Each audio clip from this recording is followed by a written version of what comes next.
Halo anak-anak ibu semuanya, bagaimana kabarnya hari ini? Ibu harapkan kita semuanya dalam keadaan sehat dan baik. Baiklah, sebelum kita memulai pembelajaran kita, alangkah baiknya kita berdoa dulu. Kita bersatu di dalam doa. Terima kasih Bapa, terima kasih Yesus, pada saat pagi yang indah ini kami bersyukur karena Tuhan sudah menyertai kami di sepanjang malam kami hingga kami bangun pagi dalam keadaan sehat. Bapa, pada saat sebentar kami akan melakukan proses belajar kami, biarlah Tuhan yang menuntun kami, Roh Kudus Tuhan yang mengajari kami, sehingga kami boleh mengerti apa yang akan kami pelajari. Ini yang menjadi doa kami Bapa, di atas segalanya kami adalah orang berdosa.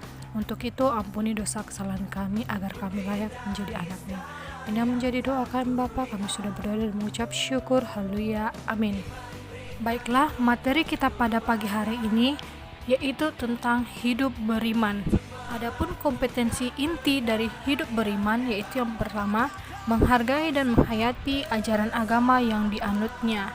Kompetensi inti yang kedua yaitu menghargai dan menghayati perilaku jujur, disiplin, tanggung jawab, peduli atau toleransi, gotong royong, santun, percaya diri dalam berinteraksi secara efektif dengan lingkungan sosial dan alam dalam jangkauan pergaulan dan keberadaannya.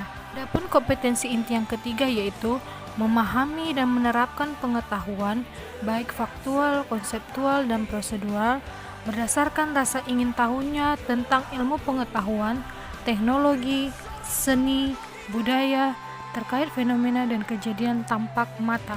Kompetensi inti yang keempat yaitu mengelola, mengkaji, dan menalar dalam ranah konkret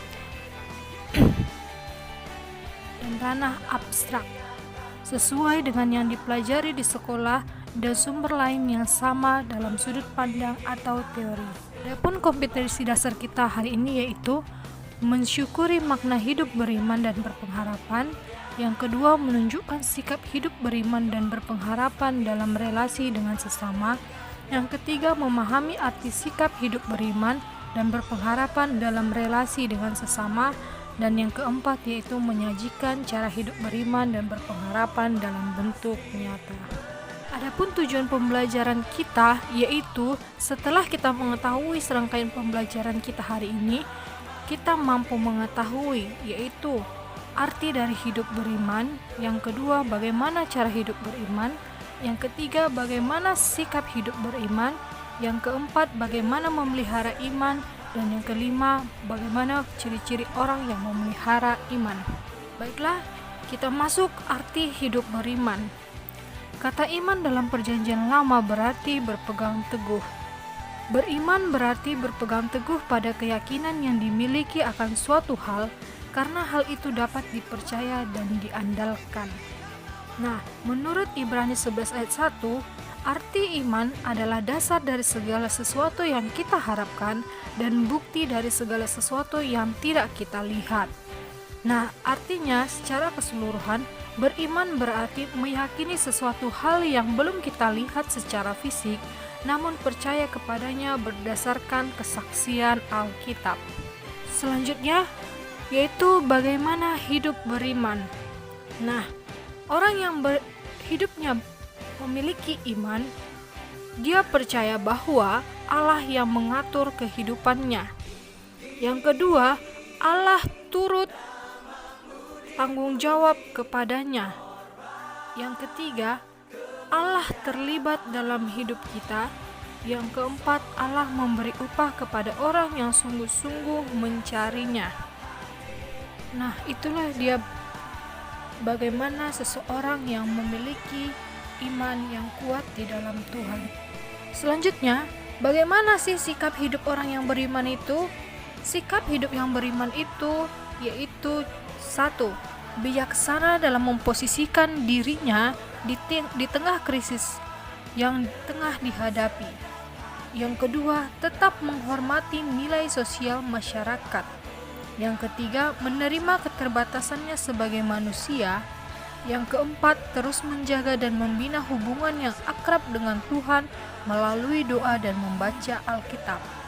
Yang kelima, sikap kita yaitu tetap setia apapun keadaannya, baik itu keadaan suka maupun duka, tetap kita setia, tetap kita berpengharapan, tetap kita beriman kepada Tuhan Yesus. Yang terakhir yaitu sikap kita dalam hidup beriman, yaitu menerima baik buruknya peristiwa kehidupan sebagai kedaulatan Tuhan. Jadi apapun peristiwa kehidupan kita, baik itu peristiwa yang baik atau yang buruk, yang suka ataupun mau duka, kita harus tetap percaya bahwa semuanya itu adalah atas kedaulatan Tuhan. Nah, bagaimana caranya kita memelihara iman? Nah, dalam 2 Timotius 4 ayat 7-8 dikatakan bahwa Rasul Paulus mencoba menggambarkan betapa beratnya upaya untuk mempertahankan dan memelihara iman. Ia tidak hanya memelihara iman dengan berdoa, namun juga bersaksi memberitakan Injil Kerajaan Allah, berani mengatakan kebenaran dan menegur yang salah, memiliki penguasaan diri, sabar, dan tabah dalam penderitaan. Itulah cara Paulus memelihara imannya. Jadi kita juga sebagai siswa-siswi Kristen, remaja Kristen, kita juga harus bisa memelihara iman kita. Dengan cara apa tadi? Seperti yang dikatakan oleh Rasul Paulus. Kita bisa bersaksi memberitakan Injil kepada teman-teman kita atau menceritakan bagaimana kehidupan kita ketika kita memiliki iman yang kuat kepada Tuhan. Dan kita sebagai seorang remaja Kristen, kita harus berani mengatakan kebenaran.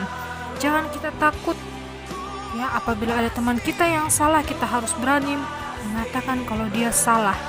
Dan tidak hanya berani mengatakan yang salah, kita juga harus berani menegur yang salah. Jadi ketika ada teman kita yang bersalah, kita tidak boleh diam saja, kita harus menegurnya bahwa apa yang dilakukannya itu salah. Nah, dengan demikian kita sudah melakukan salah satu cara untuk memelihara iman. Yang selanjutnya itu memiliki penguasaan diri. Bagaimana memiliki penguasaan diri? Yaitu kita harus mampu mengendalikan diri kita.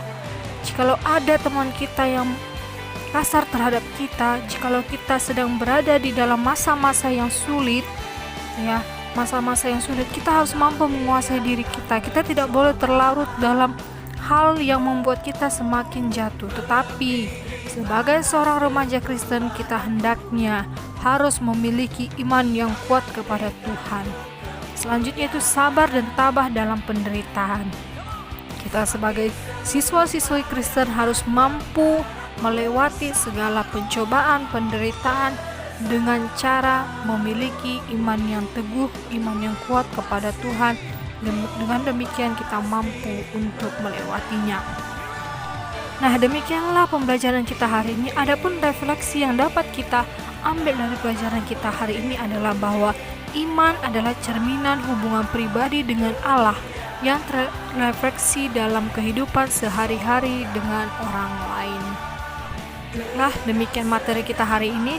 Untuk tugas kamu buat tugas kamu. Buatlah kartu komitmen yang berisi komitmenmu untuk memelihara iman di dalam Yesus Kristus. Baiklah, sekian materi kita hari ini. Ibu harapkan anak-anak ibu semuanya dapat memahami apa yang ibu sampaikan dan kita semuanya dapat melakukannya dalam kehidupan kita sehari-hari. Kita berdoa. Terima kasih Bapak, terima kasih Yesus, kami sudah melakukan pembelajaran hari ini. Biarlah apa yang sudah kami pelajari hari ini dapat kami mengerti dan dapat kami terapkan di dalam kehidupan kami masing-masing. Ini yang menjadi doa kami Bapa. Kami sudah berdoa dan mengucap syukur.